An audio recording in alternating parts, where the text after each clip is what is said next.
Welcome to Chargers Preview. Do not touch that dial. Thanks again for joining us on Chargers Magazine. These days, it seems like everywhere you look, people are talking about the San Diego Chargers. Star players are household names, and the NFL is big business with networks bidding in the billions of dollars for TV contracts. But that was not always the case, not in the early days.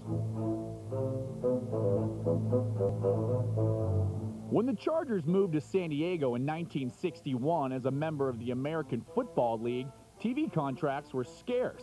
Players had to work odd jobs in the offseason to pay the bills, and almost everyone thought of the AFL as a second-class league. It wasn't necessarily, a real easy lifestyle for these guys as well. They definitely did it because they loved it, and, because they just loved to play the game.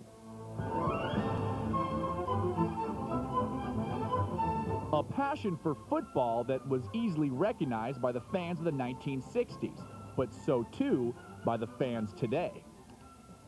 Tobias was so drawn to the story of the AFL and the founding of the Chargers that he decided to write his master's thesis on the subject, but that only whet his appetite. Even after my thesis was complete, I just continued interviewing people, and, I give them the line, well, I'm doing this because I want to write a book. And, deep in the back of my mind, I don't know if I ever thought I was going to.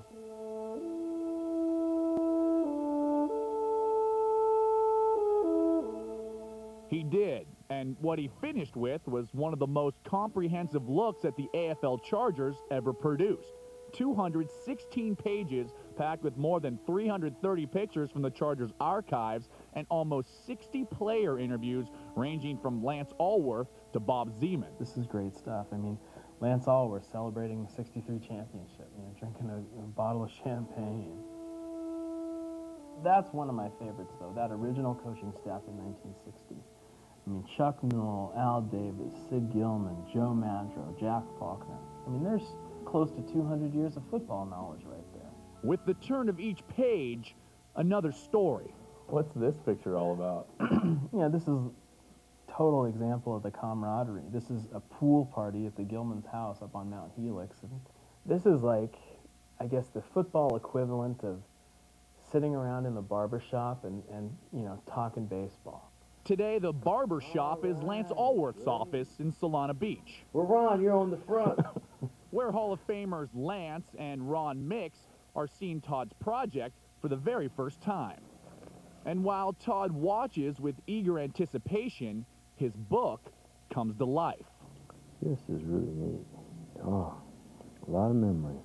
Dang, that was strong. Where'd you come up with all these pictures? I see that in every story, I make myself the hero. Did you do the same thing? And with the laughs come the stories, like the one of the 1963 training camp held at a place aptly named Rough Acres.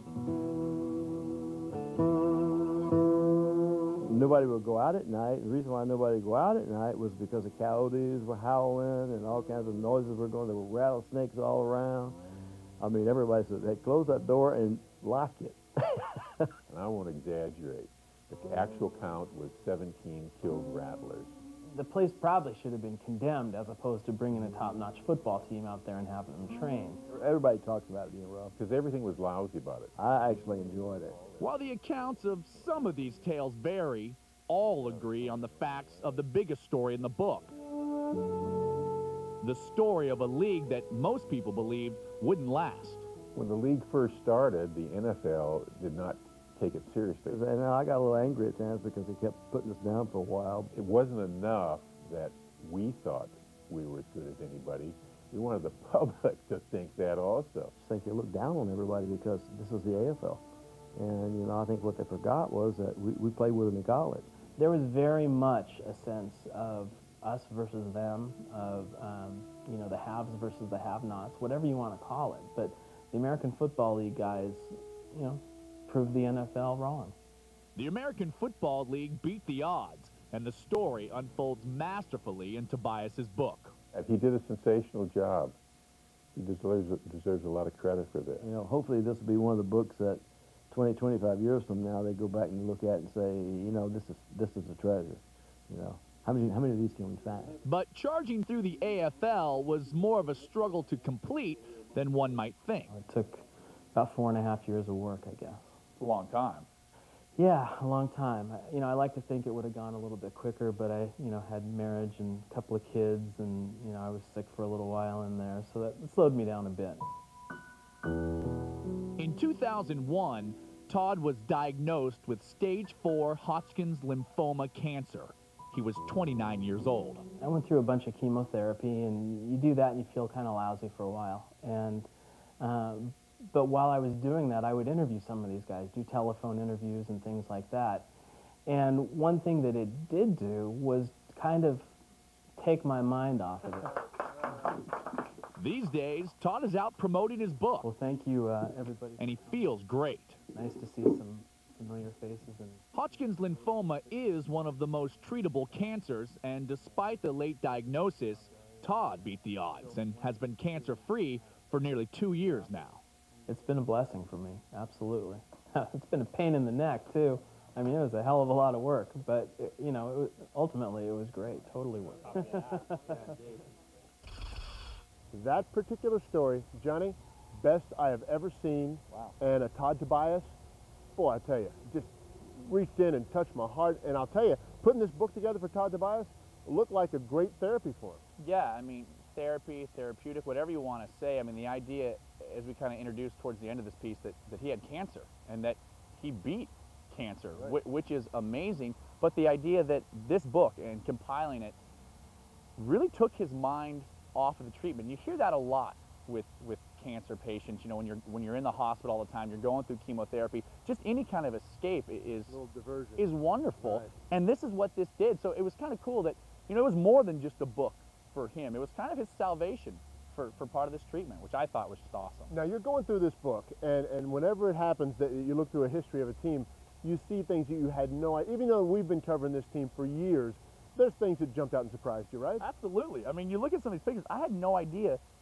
some of the guys that played on this team. National San Diego Chargers. Yeah, like Paul McGuire. I mean, that's when you hear him on Sunday nights on ESPN.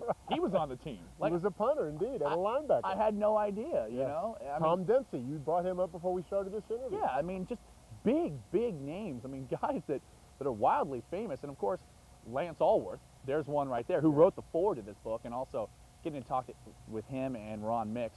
What a treat that was. Oh, tell me about that, because these guys sat down and you could see their eyes. I mean, anything that takes them back to those days when they were young players, it had to have been a blast to be around. Yeah, I talked to Todd off camera about that, and he said, what it kind of reminded him of was that day in high school when you get your yearbook and everyone's looking through it and they're trying to find their picture and stuff. I mean, that's what the scene was with these guys. They were just, they'd forgotten some of the guys that they'd even played with. And they were looking, oh yeah, that's right. And to hear them talk about stories and some of the stuff that we couldn't even put on camera, but just the stories and the memories coming back was a great treat to see. Were you going to hold the book up, or do we have a still of it? I mean, can people see this? Charging through the AFL, and Todd Tobias, boy, a great piece of work. And what I would say to close off is that if you are interested, if you're a Charger fan and you're interested in getting this, go to our website at 4sd.com, click on the Chargers preview. There will be a link to the publisher where you can order this book. It's $40. It's a hardcover. It's a great book because, like we've said, it's not just the pictures. There's these interviews and so much history. It's really unique. And, Lance Allworth and Ron Mix, they give it a thumbs up. So I got to say, all I okay, need. it's good enough for me then. It's good enough for me. Thanks, John. Appreciate the work. All Thanks. right. We come back on Charger Preview. We will talk with linebacker Randall Godfrey. That's correct, Randall Godfrey, the guy that put the big shot on Jerry Porter. Stick around for that.